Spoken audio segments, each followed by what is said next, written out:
ოზურგეთის შემოქმედი ბჟუჟ ჰესი გომისნთა საავტომობილო გზის სარეაბილიტაციო სამუშაოებს აქტიურ რეჟიმში გრძელდება. Ამ ეტაპზე უკვე მიმდინარეობს ასფალტ-ბეტონის საფარის მოწყობა. სარეაბილიტაციო პროექტის ფარგლებში დაგეგმილია გზის საფარისა და ხელოვნური ნაგებობების რეაბილიტაცია და განახლება. ადგილობრივ გზებთან მიერთების, ავტობუსის გასაჩერებელი მოედნების და მგზავრთა მოსაცდელი პავილიონების მოწყობა. დამონტაჟდება საგზაო ნიშნები, გეგმება ზღუდარების მოწყობა და სავალი ნაწილის მონიშნა. პროექტის სახელმწიფო ბიუჯეტიდან ფინანსდება და მისი ღირებულება 18.8 მილიონი ლარია. პირველი ეტაპის სამუშაოები დასრულდა 2023 წელს, რაც ძირითადად მოიცავდა ხელოვნური ნაგებობების მიწის სამუშაოების და გზის ვაკისის სტაბილიზაციას. ამ ეტაპზე დაწყებული არის ასფალტ-ბეტონის საფარის და მოძრაობის უსაფრთხოების ელემენტების მოწყობის სამუშაოები.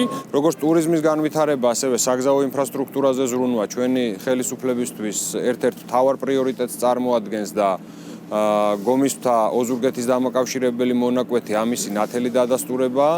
აღნიშნული გზის საფარის მოწყობა ხელშეუწყობს არა მარტო ოზურგეთის მუნიციპალიტეტში, არამედ მთელი რეგიონის მასშტაბით ტურიზმის განვითარებას.